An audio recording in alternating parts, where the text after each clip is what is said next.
पणाचनो मंगलानांच कप्पेसिं पद्ममभिमंगलम् नमो दुर्वादरागादि भैरिवारिणे हरसे योगिनाथाय महावीरायतायिने वाल्मीकि च सुरेन्द्रे च कंसे के पाद संस्कृति निर्विशेष मनस्काय श्री वीर स्वामिने नमः।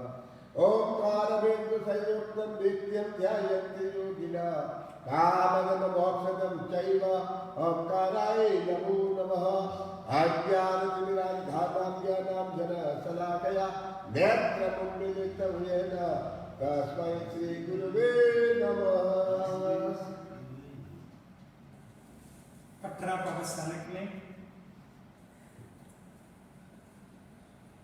5वां नंबर का पाप स्थानक परिग्रह की बात करने के लिए जा रहे हैं। उसके पहले हमारे आत्मा के ऊपर लगी हुई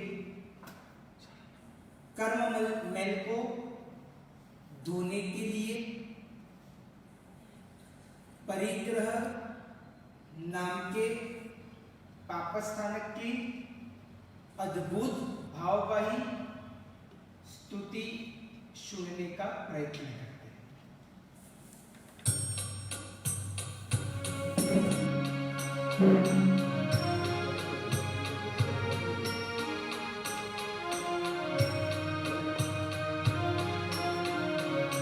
हर कदम पर है सा करूं, हर एक पल हर एक स्थल ये जिंदगी मेरी टिकी।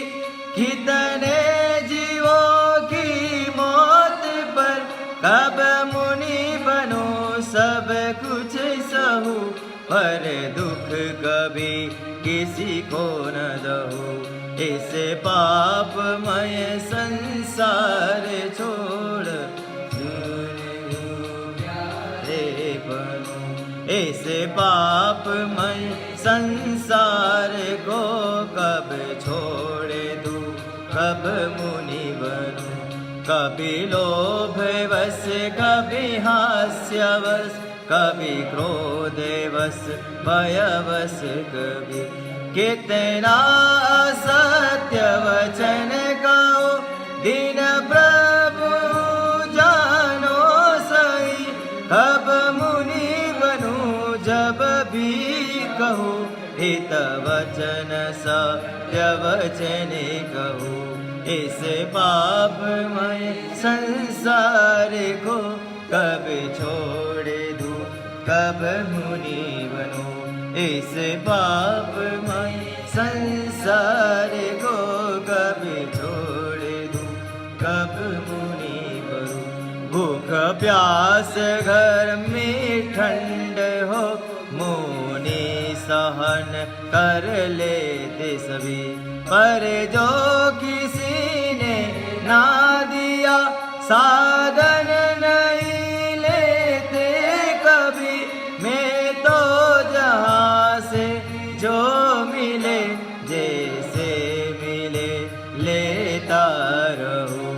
इस पापमय संसार को कब छोड़ दूं, कब मुनि बनूं।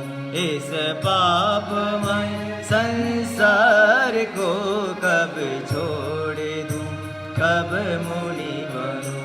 अंग स्पर्श सुख रस स्वाद सुख संगीत सुख पाया मुझे।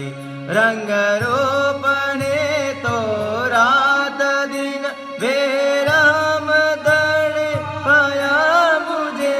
नहीं भोग में है त्याग में सुख शांति यह अब जान लो। इस पापमय संसार को कब छोड़ दूं, कब मुनि बनूं। इस पापमय संसार छोड़ूं, कब मुनि बनूं।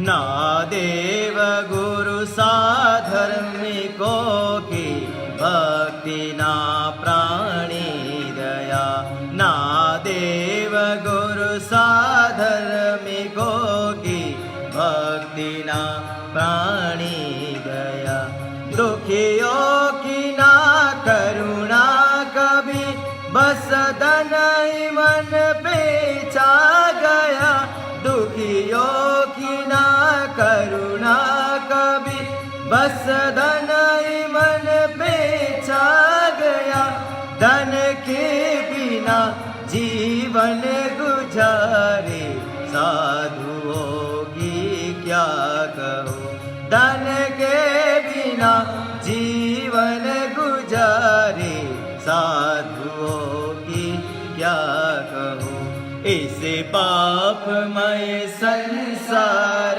छोड़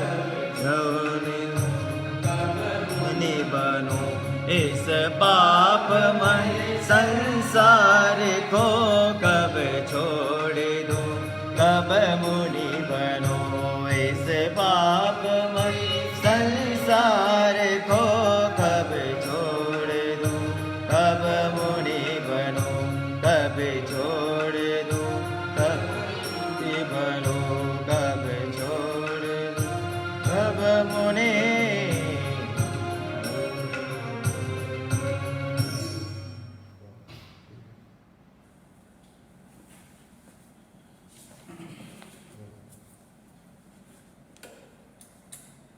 धर्म जिज्ञासु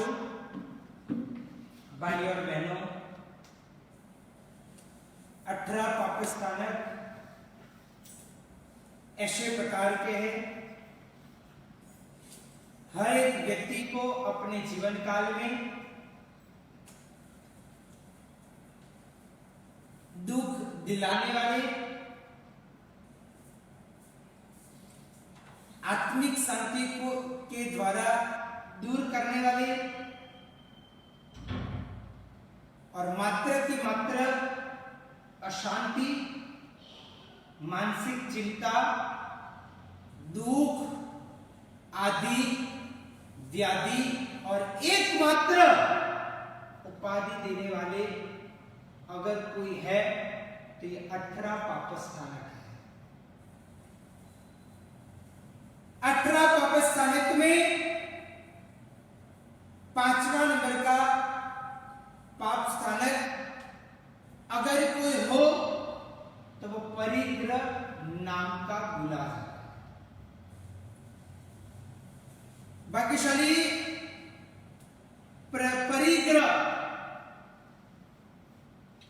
परिग्रह का मतलब क्या होता है तो परि मतलब कि चारों साइड से चारों बाजू से और ग्रह मतलब कि पकड़ना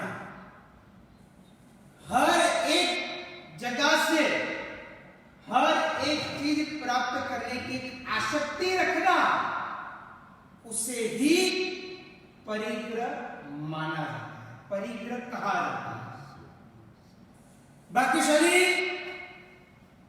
परिग्रही व्यक्ति अपने जीवन काल में मात्र की मात्र एकत्रित करने की वृत्ति ही रखता है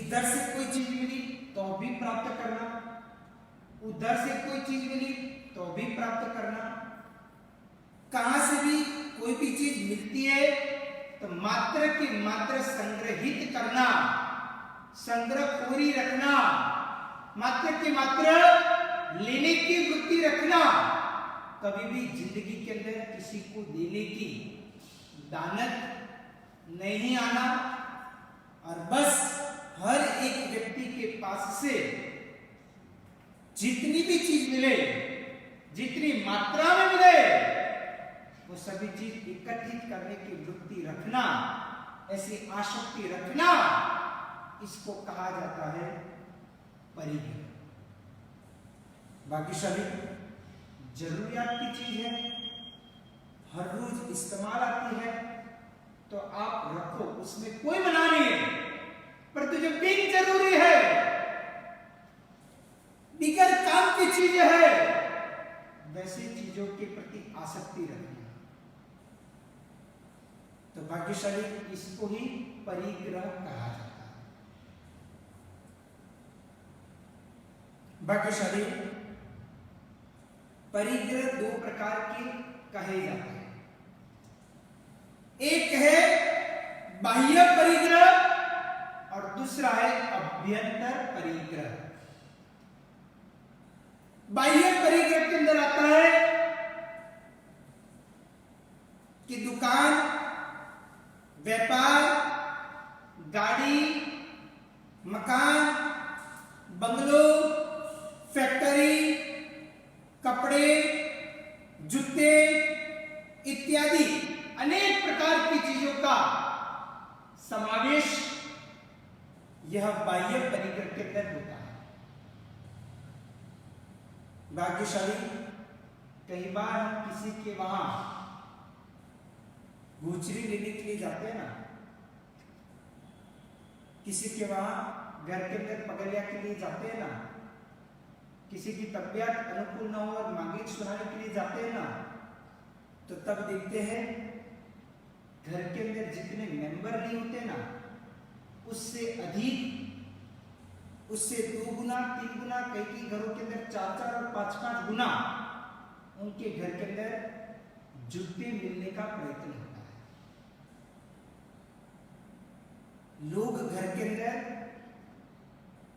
बेडरूम के अंदर पहनने के जूते अलग रखते हैं, घर के अंदर पहन के घूमने का जूते अलग रखते हैं, बाहर जाने के लिए जूते अलग रखते हैं, कोई सामान्य तरीके से जाना है उसके जूते अलग रखते हैं, कोई रिसेप्शन हो, शादी विवाह का फंक्शन हो, ऐसा कोई फंक्शन हो या व्यापार बिजनेस के अंदर कोई बड़ी डील करनी हो, उसके लिए कुछ अलग जूते रखते हैं। तो भाग्यशाली यही चीज परिग्रह तरीके से बुलाया जाता है। भाग्यशाली परिग्रह के लिए कल्पसूत्रकार भद्रभाव स्वामी जी ने कल्पसूत्र के प्रथम प्रवचन के अंदर ही ये बात का विशेष उल्लेख करते हुए बताया है। कहा गया है इस अवसर के निकाल के 24 तीर्थंकर भगवान में से प्रथम और अंतिम तीर्थंकर भगवान को छोड़ते हुए बीच में जो 22 तीर्थंकर भगवान हुए, उन सभी तीर्थंकर भगवान के साधु रुजु और प्राज्ञ थे, मतलब कि समझदार थे। कहा जाता है ना कि समझदार को इशारा काफी है। वो समझदार थे और समझू थे, सरल थे, कहा और तुरंत एक्सेप्ट करने के लिए तैयार, नो आर्ग्यूमेंट। इस प्रकार के वो साधु भगवंत थे।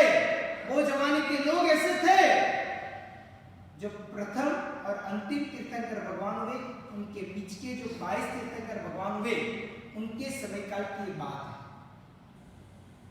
और भाग्यशाली वो ऐसे थे, इनके लिए चौथा नंबर का ब्रह्मचर्य का व्रत और 5वां परिग्रह, वो दोनों थे, परंतु नंबर 1 ही था। मतलब कि परिग्रह के अंदर ब्रह्मचर्य आएगा, क्योंकि स्त्री को रखना वो भी एक प्रकार का परिग्रह ही माना जाता है। तो इस प्रकार वो समझदार थे, सरल थे, और इसलिए उनके लिए 4 ही व्रत कहा जाते थे, स्त्री परिग्रह के अंदर आ जाते थे। परंतु प्रथम तीर्थंकर भगवान के साधु और अंतिम तीर्थंकर भगवान के साधु, साधु मतलब सिर्फ साधु की बात ही मत समझना, क्योंकि साधु भी आते कहां से है? आप लोगों के अंदर से ही साधु इधर आते, तो ऊपर से टपक के तो आते नहीं कि भी चलो डायरेक्ट बारिश की तरह टपके और साधु बन गए, ऐसा तो होता नहीं। आते तो गृहस्थ में से ही साधु बनते हैं, गृहस्थ में से ही साधु जी बनते हैं। तो इन सभी के संदर्भ के बीच में गृहस्थ की भी बात इसमें आ जाती है। तो प्रथम तीर्थंकर भगवान और अंतिम तीर्थंकर भगवान के समय काल के अंदर जो भी साधु आदि वगैरह होते हैं, वो प्रथम तीर्थंकर भगवान के समय काल के अंदर जो साधु थे वो जड़ यानी कि अज्ञानी थे। ज्ञान इतना कुछ था नहीं, क्योंकि अभी तो इस अवसर के काल के अंदर पहली बार कुछ शासन की स्थापना होने वाली है और इस प्रकार होने वाला था, इसलिए इतना कुछ ज्ञान नहीं था। परंतु वो लोग रुजु थे यानी कि सरल थे, उनको एक बार कहते थे ना, वो तुरंत एक्सेप्ट करने के लिए तैयार थे। क्योंकि कहा जाता है कि जो घड़े के अंदर बिल्कुल पानी नहीं होता है ना, वो घड़ा इतना छलकाता नहीं है, और जिस घड़े के अंदर पूरा की पूरा घड़ा भरा हुआ है ना, वो भी घड़ा इतना बाहर पानी आने का प्रयत्न नहीं हो पाया। परंतु जिस घड़े में आधा अधूरा, गुजराती में कहा जाए तो अधकचरा, जो भी होते हैं ना, वो ज्यादा उछांछलापना करते हैं, उनके अंदर ज्यादा ऐसा होता है, आधा अधूरा ज्ञान लिया नहीं लिया और दिखाव के अंदर, बाहरी दुनिया के अंदर लोगों को पता चले कि मुझे इतना ज्ञान हो गया, मैंने ये सब्जेक्ट के अंदर माहिरता प्राप्त कर दी, इस प्रकार प्रचार करने के लिए लोग तुरंत ही तैयार हो जाते। अभी उसकी पूरी बारकड़ी भी, उसका पूरा कक्का भी उन्होंने तैयार नहीं किया हो और तुरंत ही वो बाहर आने के लिए तैयार हो जाते हैं। संपूर्ण ज्ञान नहीं है, इसलिए ये सभी चीजें अवश्य में होती रहेगी। पहले तीर्थंकर भगवान के समय काल के अंदर कुछ ऐसा ही था कि वो इतने ज्ञानी नहीं थे, इसलिए जो भी गुरु ने कहा तुरंत ही मान लिया, समझ लिया, एक्सेप्ट कर दिया, क्योंकि इतना ज्ञानी नहीं था। वो जो बोलेंगे वही तहकीक करना है और कुछ आता ही नहीं है।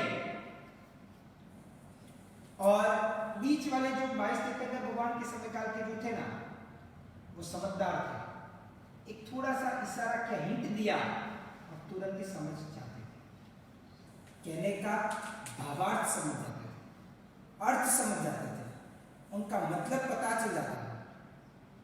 परंतु अंतिम तीर्थंकर भगवान के, मायुषी भगवान के जो साधु हैं, उनकी और गृहस्थ की सबकी बात है, तो उनके लिए कहा जाता है कि वो वक्र और जड़ कहे जाते हैं, यानी कि तो अज्ञानता और सरलता की तो बहुत बड़ा अभाव यानी कि खामियां, और इस कारण से अगर पहले तीर्थंकर भगवान के वक्त के अंदर और अंतिम तीर्थंकर भगवान के वक्त के अंदर अगर ऐसा रखा जाए कि चौथा और पांचवा यानी कि ब्रह्मचर्य और परिग्रह दोनों को एक ही गिना जाए, तो शायद अंतिम तीर्थंकर भगवान की यानी कि मायुषी भगवान के समय काल के साधु भगवंत आदि वगैरह ऐसा भी उसमें से कुछ ना कुछ ऐसे मतभेद निकालते कि परिग्रह तो कुछ अलग बात है, स्त्री कुछ अलग बात है, इसलिए इधर तो परिग्रह की बात रखी है, स्त्री की बात नहीं रखी है, इसलिए अभी हर एक साधु भगवत एक एक स्त्री रख सकते हैं,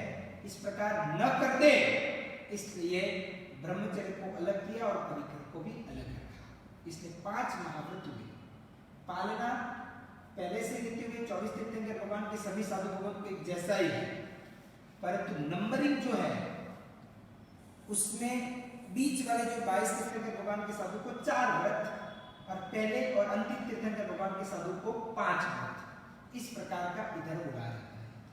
कहा गया है कि पहले तीर्थंकर भगवान के वक्त के अंदर ऐसा क्यों, बीच वाले में ऐसा क्यों और अंतिम में ऐसा क्यों, तो उसके लिए भद्रभाव स्वामी जी ने बहुत अच्छी प्रकार के दृष्टांत के माध्यम से समझाने का प्रयत्न किया। कहा है कि पहले तीर्थंकर भगवान के समय काल के अंदर ऐसा हुआ कि वो साधु भगवान कुछ निपटाने के लिए, कुछ ठंडी आदि वगैरह की प्रक्रिया के लिए निकले थे, और निकलते हुए ठंडी आदि वगैरह करते हुए जब वो वापिस आ रहे थे, तब उन्होंने रास्ते में नटका नृत्य देखा, और नटका नृत्य देखते हुए वो खड़े रह गए, बहुत मजा आया, आनंद आया, आंखों को भी एक प्रकार की शांति मिली, एक मनोरंजन जैसा हो गया, एंटरटेनमेंट हो गया।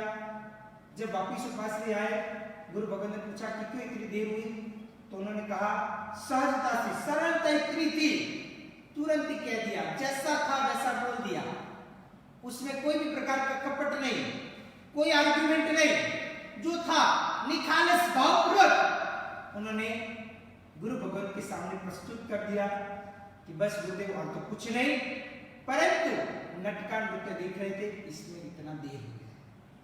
तब गुरु भगवान ने बोला कि हमें नटका नृत्य नहीं देखना चाहिए, उसमें राग आदि वगैरह हो सकता है, इसलिए ये नहीं करना चाहिए, मन के परिणाम के अंदर कुछ भाव अलग आ सकते हैं। उन्होंने बोला ठीक है, इससे ध्यान रखेंगे और विचार को मानते हुए आगे बढ़ेंगे। थोड़े दिन के पश्चात वो वापिस ठंडील के लिए निकले और रास्ते में जब वापिस आ रहे थे तब नटड़ी का नृत्य, स्त्री का कोई नृत्य चल रहा था, उन्होंने देखा और देखते हुए उनको एक प्रकार से देखने का मन हो गया। वो वहां पे बैठे, देखा, जब वापिस आए गुरु भगवान ने पूछा कि क्यों इतनी देर हुई, उन्होंने कहा कि बस और तो कुछ नहीं, परंतु ये नटड़ी का नृत्य देखने के लिए मैं खड़े रह गए थे हम। उन्होंने कहा हमने आपको आगे पहले भी बुलाया कि नटका नहीं दे सकते तो नटके का तो नहीं देख सकते, इतना तो समझना चाहिए ना। इतनी सरलता, इतनी निखालस भाव कि तुरंत स्वीकार कर दिया कि सही बात है, गलती हो गई, मिच्छा निगड़न, अब इसे ध्यान रखेंगे, और गुरुदेव ने भी उनको क्षमा दे दिया और इस प्रकार वो अपना जीवन जीने लगे। तो ये कहा जाता है सरलता। मालूम नहीं था, अज्ञानता थी, इसलिए हो गया, परंतु सरलता इतनी थी कि पता चलने के बाद तुरंत ही माफी मांगने के लिए, पनिशमेंट स्वीकार करने के लिए निखालस भावपूर्वक वो रेडी हो गए, नो आर्ग्यूमेंट, और इस प्रकार तैयार हुए। तो ये एक प्रकार का पहले तीर्थंकर भगवान के समयकाल की बात है। अभी बीच वाले 22 तीर्थंकर भगवान के समयकाल के लिए कहा जाता है कि उनके समयकाल के अंदर बस इस प्रकार से भगवान ठंड के लिए निकले थे, रास्ते में नटका नृत्य देख लिया। गुरु भगवान ने पूछा, उन्होंने कहा कि नटका नृत्य देख लिया था। गुरु भगवान ने कहा कि नटका नृत्य हमें नहीं देखना चाहिए, इतना थोड़ा हमें ध्यान रखना चाहिए, नटका नृत्य देखना वो हमारा आचार नहीं है। उन्होंने तुरंत ही स्वीकार कर दिया, गुरुदेव निच्छान माफी मांगते हैं, अभी से गलती नहीं होगी। बोला कि ठीक है। दूसरी बार थोड़े दिन के पश्चात ठंडी के निकले थे, जब वापिस आ रहे थे, नटड़ी का नृत्य चल रहा था, उनको अंदर से ही एक प्रकार का समझ आ गया, अंदर से एक प्रकार की ये एक अंदर से वो हो गया कि गुरुदेव ने बोला कि नटका नहीं देख सकते तो नटड़ी का थोड़ी देखा जाता है, अंदर से वो समझ गए और तुरंत ही आते हुए वो अपना कार्य वगैरह करने लगे। तो भाग्यशाली ये इनको इशारा काफी बुरा है कि बस उनको थोड़ा सा इशारा दिया और समझदार व्यक्ति समझ गए। इस प्रकार से वो रुजु और प्राज्ञ थे, मतलब कि समझदार थे, और रुजु यानी कि सरल थे। तो इस प्रकार इनके लिए कहा जाता है अंतिम तीर्थंकर भगवान के साधु। वो जब इस प्रकार ठंडी के लिए निकले, वापिस आ रहे थे, नटका नृत्य देख रहे थे, देखते हुए आए, गुरु भगवान ने पूछा, उन्होंने सीधा तो नहीं बोला कि हम नटका नृत्य देख रहे थे, तो बोला कि क्या करें, देर तो लगेगी। गुरु भगवान ने बोला कि इतना सारा समय थोड़ी लगता है, कितना समय लग गया, इतना सारा थोड़ी लगता है।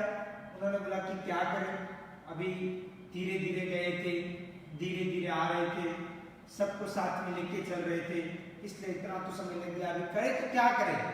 गुरु भगवान ने बहुत कुछ पूछा, तब धीरे करते हुए कहा, पहले तो सीधा सरलता से नहीं कहा, परंतु बाद में धीरे करते हुए कहा। बहुत कुछ प्रकार का गाड़ी घुमाने के बाद आखिर में लगा अभी कुछ चलेगा नहीं, तब सीधा बोल दिया कि गुरुदेव नटका नृत्य बीच में चल रहा था, वो देखने के लिए खड़े रह गए। गुरुदेव ने बोला कि सीधा बोलो ना, इस प्रकार हुआ है। बोला कि क्या करें, अभी इच्छा हो गई तो देख लिया।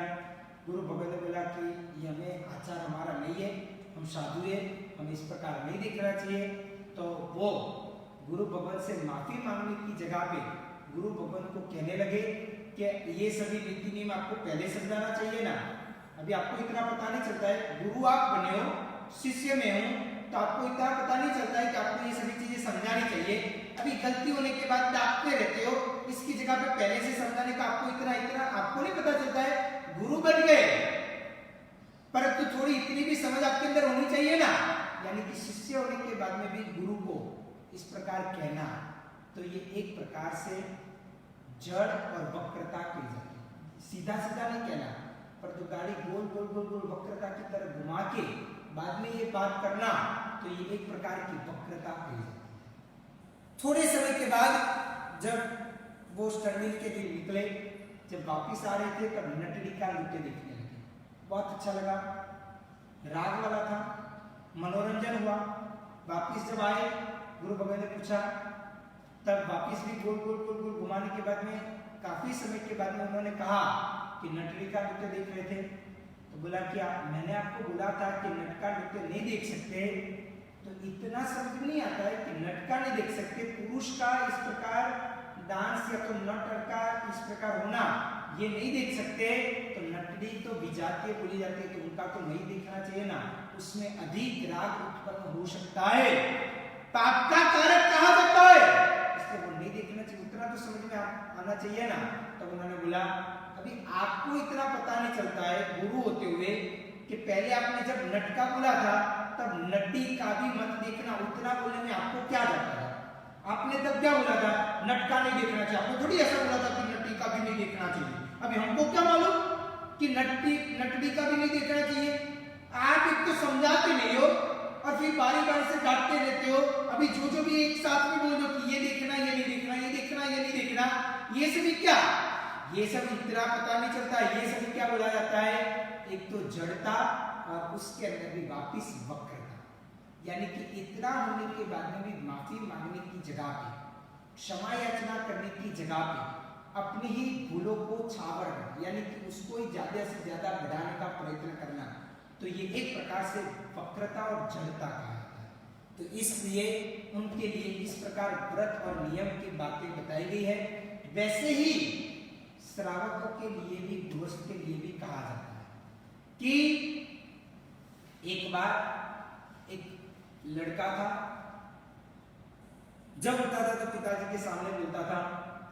पिताजी ने बोल दिया कितना पता नहीं चलता है, इतना छोटा होके बाप के सामने बोलता है, कितना बुरा लगता है, खराब लगता है, कुसंस्कार दिखते हैं। बाप के सामने, पिताजी के सामने नहीं बोलना चाहिए। और इस प्रकार पिताजी उसको डांटने लगे। उसके मन में हो गया कि ठीक है, आज से पिताजी के सामने बोलूंगा ही। और बाद में पिताजी गए कुछ बाहर, वो दरवाजा जो था घर का वो बंद करके, अकेला घर के अंदर था और दरवाजा बंद करके बैठ गया।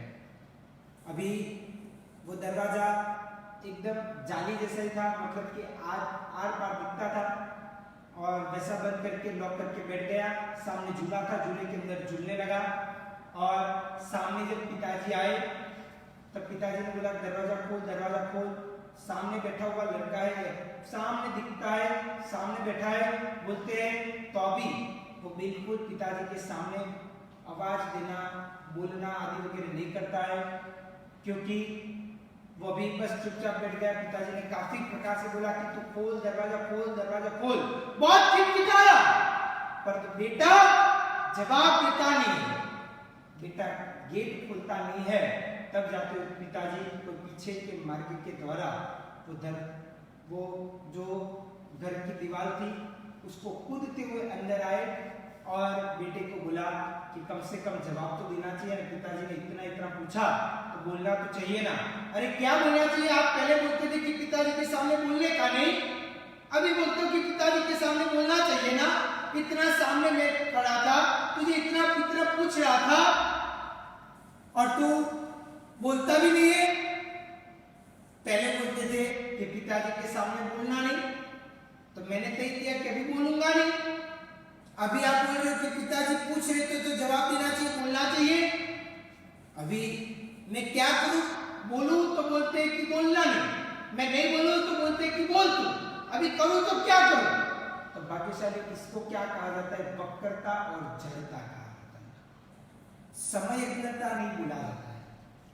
जो समय के ऊपर क्या बोलना, क्या नहीं बोलना, कितना बोलना, कितना नहीं बोलना, कैसा प्रकार का बोलना, ये सभी का ज्ञान भी अपने जीवन काल के अंदर होना चाहिए। जब तक ये नहीं आएगा तब तक अज्ञानता और वक्रता हमारे जीवन काल के अंदर आती रहेगी। इसलिए कहा जाता है कि परिग्रह के लिए आपको शायद मालूम हो, अगर आपने प्लेन के अंदर, विमान के अंदर मुसाफरी की हुई हो तो उसके अंदर भी कहा जाता है कि जितनी ऊंची उड़ान करनी है उतना परिग्रह आपके पास में कम होगा, उतनी उड़ान ऊंची हो पाएगी। शायद भाग्यशाली आप लोगों को मालूम होगा, आप भी कई बार आपके परिवार वाले को बोलते होंगे कि मुसाफरी में जितना सामान कम होता है ना, उतनी मुसाफरी का आनंद ज्यादा। तो भाग्यशाली वही मैं आपको कह रहा हूं कि हमारी निगोद से लेते हुए निर्वाण तक की हमारी ये मुसाफरी शुरू हुई है। जितना परिग्रह हमारे पास कम होगा उतना हम आगे बढ़ पाएंगे। सोचो भाग्यशाली, इधर से अमुक मीटर, अमुक योजन तक वो विमान ऊपर जाता है, तो कहा जाता है कि जितना कम होगा उतनी ऊंची उड़ान आपकी अच्छी तरह से हो पाएगी।